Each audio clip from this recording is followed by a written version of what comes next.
Okay. Also, Christian Bale as Norman Osborn. What if Feige uses Sony Spider-Verse characters to establish Dark Avengers Phase 6? Christian Bale was not going to be Norman Osborn. No. I don't know why people think that. There is no way in any reality that's going to happen. No. And why would Osborn be in a Thor movie? Is the big question. No.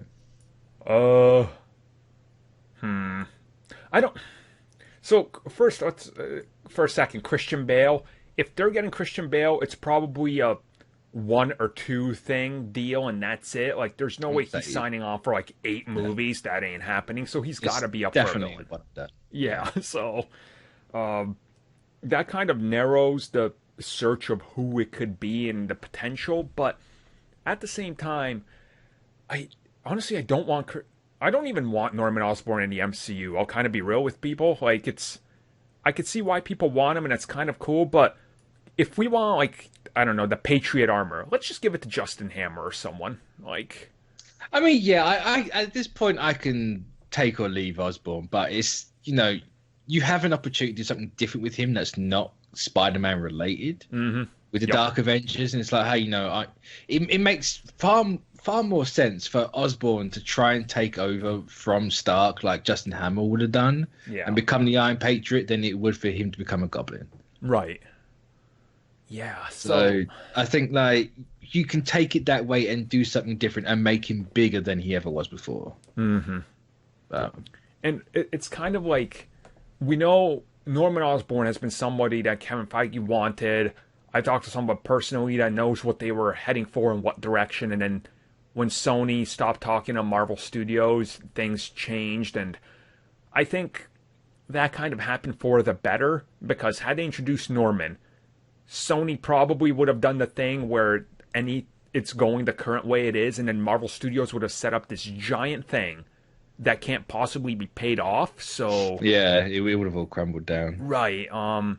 Which in hindsight, it's a good thing we didn't get Norman Osborn. Yeah. I mean, and you think, they've always wanted Oscorp Tower in these movies, because there was the whole thing from Avengers 1 where it's like they were talking to Sony about putting the tower in there. Yep. It just came down to time. They couldn't physically get it in there.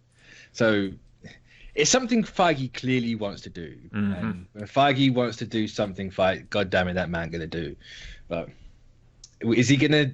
He said, is he gonna do it now after what's happened? I don't know. Is it more possible now that they have creative stake in there or financial stake in there? Possibly. Yeah. Because now it's like, no, we want to do Osborn this way, but it's only 2 pictures they have at the minute, so right. Maybe. But if they do, you can do the whole Venom thing, because you can just give the symbiote to someone else. I can't remember who it was in the Dark Avengers. I want to say it was Matt Gargan, but I don't think it was. I think it was Gargan, yeah. You can do it that way. It's like incorporate things more, which would make Sony happy, which means the deal extends for longer, and then everything else can happen like that. But it's Hollywood, and shit changes on a dime anyway. So exactly. So things could change at any moment, and if you just kind of look at it, I think when you look at Norman Osborn as a thing, he can't be a one and done. He has to be somewhat of a bigger role in the universe. Yeah. Like that is like, for layman's terms, an evil Iron Man type character, the businessman, So I feel like Sony's going to want to do that more in their universe and establish him. But the big fear I have of that is Sony going to try to rush to that or not? Because you can't just drop it in out of nowhere, because he's kind of important, like you have to have that build up. Like I think there's a way and there's a universe where this all pans out exactly how you think it would, where you could have Osborn be in both of the things. Right. So, he's using the Sony movies to set up the Dark Avengers, or a couple of them, and then in the MCU movies he is doing the Dark Avengers. I know that's more of actually using proper Spider-Man characters outside of the Spider-Man movies, which isn't apparently what they're doing, but there is the talks of, there's the what was it? The call and collect. If that's the right terminology, where it's like, yeah, we need you now. Like, come over here. Yeah. Bit like with Harlan, but I don't know. Optimistic side, I think they could pull it off. Realistic side, I'm not getting my hopes up. That's exactly where I'm at. Optimistically, they pulled off uniting multiple studios to pull off some of the MCU the way they did. So anything is possible. But when there's constant changes of hands and new leaderships and stuff, and people are just thinking about it from the money perspective and not trying to play to the fans again, and again, Sony finds himself in that, I think it becomes a little bit more unrealistic. So I think like Marvel's probably got a better foothold now. You know, obviously they have that financial, or Disney has that financial stake in it, Yep. and they know the backlash that they will get. Mm-hmm. You know, because that's just from Spider-Man. If we have Osborn in as the next big bad for like 3 movies or whatever, and they pull him out halfway through, Yeah. it's no one seeing a Sony movie ever again. No, dude, they would get destroyed online. I mean, after the Spider-Man thing, it was so ridiculous that Sony openly acknowledged it. They're like, we hear you, like, it was bad. And can you imagine if it happens again, especially setting up a major? Yeah, no, it would be a nightmare. So, I mean, we'll see. I guess we'll find out if anything happens once production on the third one goes, because I assume if they're going to extend the deal, they'll be talking it through, and when Spider-Man 3 starts production, they'll be like, hey, look, yes, you're getting a third one, but that's not the end. We were able to reach a new agreement. Well, the third one's starting soon, isn't it? It's in the first half of the year, so we should get castings in the next 3 to 4 months.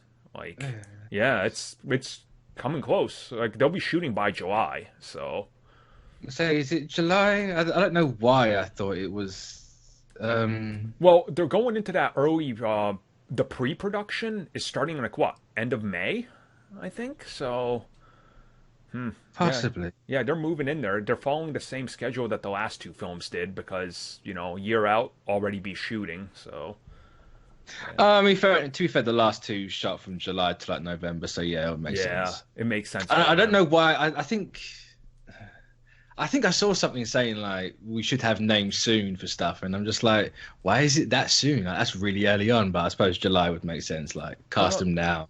Yeah, exactly. Get some of the buzz going and get things cleared up off the schedule. So, I mean, we'll know soon enough. So thank you for taking the time to watch that video. If you guys would like more content that we offer here for channel members, which you guys can check out in the little join button down below, we do offer additional content, such as exclusive podcasts and topic discussions, our gaming podcast, Star Wars TV series reviews, Marvel show reviews, DC Universe and CW reviews. We offer personal vlogs, backlog reviews of TV shows and movies, video game topics, and Q&A. And of course, in one of our best tiers, we offer audio commentaries on TV shows and movies, along with a bunch of other stuff you guys can check out just by clicking that join button and seeing what is on offer.